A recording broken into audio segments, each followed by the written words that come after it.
తన అవసరానికి తగిన విధంగా మాటలను మార్చడం ఈ వినుకొండ నియోజకవర్గంలో కేవలం ఒక మక్కిన మల్లికార్జున గారికే చెల్లుతుంది అనేది అర్థమవుతుంది. ఈ విధంగా ఎవరు అధికారంలో ఉంటే వారి పంచన చేరి అవసరాలను తీర్చుకుంటున్నావు నువ్వు చేసే రాజకీయం వినుకొండ ప్రజలందరూ గమనిస్తున్నారు. ఈ విధంగా రెండు నాలుకల ధోరణితో మాట్లాడే వారిని నమ్మాలో లేదో అనేది ప్రజలే నిర్ణయించుకుంటారు. అదే విధంగా గతంలో బ్రహ్మనాయుడు తన హయాంలో 1 సెంటు కూడా క్రిస్టియన్ ఆస్తులని అన్యక్రాంతం అవ్వకుండా చూశారని, ఈ రోజు మీ ప్రభుత్వ హయాంలో చర్చి నిర్మాణం కోసం ఏర్పాటు చేసుకున్న స్థలంలో ఉన్న సిల్వని ఎవరు ధ్వంసం చేశారన్నారు.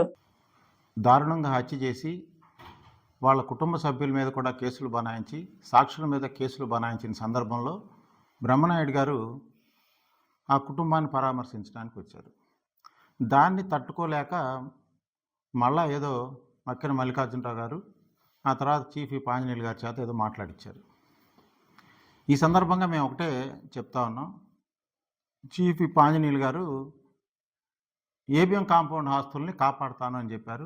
చాలా సంతోషం. మేము కూడా వైఎస్ఆర్సీపీ పార్టీ తరఫున మేము స్వాగతిస్తూ ఉన్నాం. ఖచ్చితంగా క్రిస్టియన్ మైనారిటీ ఆస్తుల్ని ఆంజనేయులు గారు కాపాడుతానని పేర్కోవటం మాకు చాలా సంతోషం.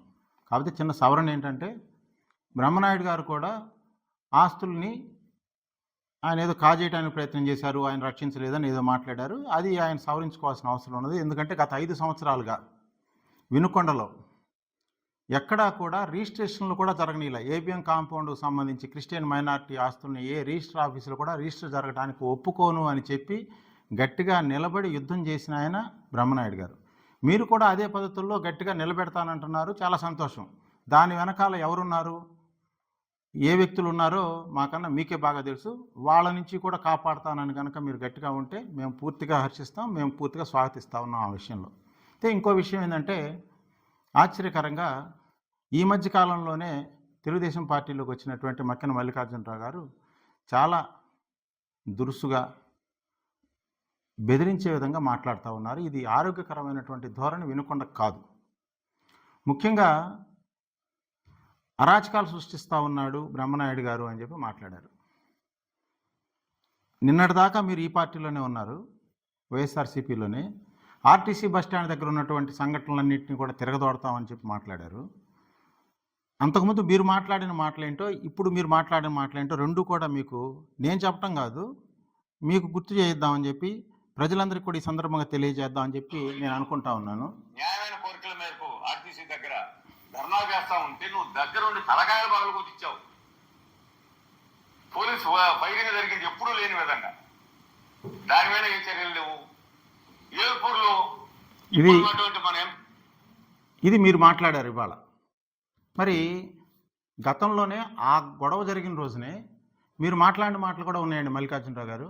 అవి కూడా మీరు కూడా వినండి, ఒకసారి గుర్తు చేస్తున్నాను. ఇదంతా వేరే ఏం కాదు.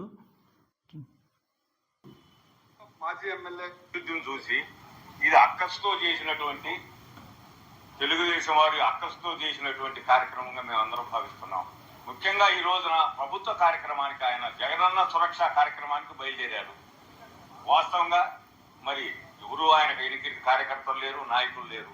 ప్రభుత్వ కార్యక్రమం కాబట్టి ఎమ్మెల్యేగా తన బాధ్యతగా అతను వెళ్తున్నటువంటి పరిస్థితుల్లో ఈ రోజున తెలుగుదేశం వారు అక్రమంగా ఆయన్ని నిర్బంధించి అంతమొందించే కార్యక్రమాన్ని ప్రత్యక్షంగా అందరం కనపడతా ఉంది. దీన్ని మేము అందరం కూడా ఖండిస్తా ఉన్నాం.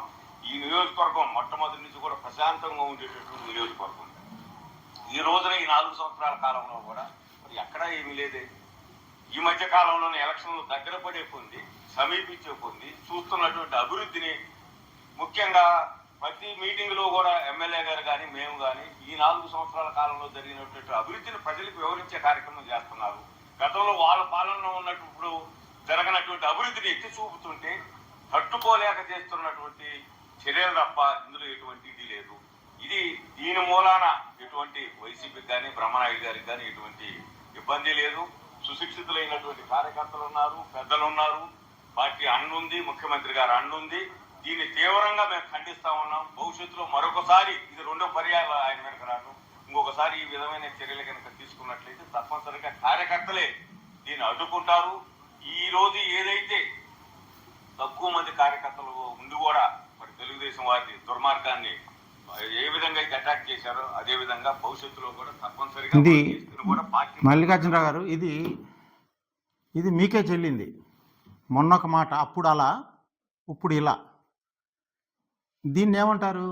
ఇది రాజకీయ దివాళా కోరుతనం అంటారు నాకు తెలిసిన పరిభాషలో. ఇంకా మీరు వైసీపీలోను లేకపోతే బ్రహ్మనాయుడు గారి పక్కన ఆయన దుర్యోధనుడిలాగా ఉన్నాడు, ఆయన పక్కన ఒక శకునులు చేరారు అని చెప్పి ఏదో మాట్లాడారు. మీకు మహాభారతం రామాయణం ఆకలింపు కనుక చేసుకోకపోతే మళ్ళీ ఇంకోసారి చదవండి, తప్పులేదు. నేను రోజు నా కారులో రామాయణం మహాభారతం వింటూ ఉంటా, ఉషశ్రీ గారు చెప్పినటువంటి రామాయణాన్ని మహాభారతాన్ని. అధికారం ఎక్కడుంటే ఆ అధికారం ఉన్న వాళ్ళ దగ్గర లబ్ధి పొందటానికి శకున్ లాంటి వాళ్ళు చేరి తమ వ్యక్తిగత ప్రయోజనాలను ఈడేర్చుకుంటూ ఉంటారు. మహాభారతంలో చెప్పింది అదే. వనవాసం చేసే ధర్మరాజు పక్కన ఎవడు కూడా శకునులు జారరు, యోధులు జారుతారు, యుద్ధం చేసేవాడు జారుతాడు. అంతేగాని వనవాసం చేసే వాళ్ళ దగ్గర ఎవరు ఉండరు, అధికారంలో ఉన్న వాళ్ళ దగ్గరే ఉంటారు శకునులు. నేను ఈ సందర్భంగా చెబుతా ఉన్నాను ఆంజనేయులు గారికి, భారతంలో ఒక శకునే ఉన్నాడు. ఇప్పుడు ఈ అధికారం వచ్చిన తర్వాత మీ పక్కన ఎంతమంది చేరారో, మిమ్మల్ని ఎటు నడిపిస్తున్నారో అది మీరు చెక్ చేసుకోండి. మేము చెప్పేది కాదు అది. మేము ప్రజల కోసమే ప్రజల యొక్క వాయిస్ వినిపిస్తూ ఉంటాం.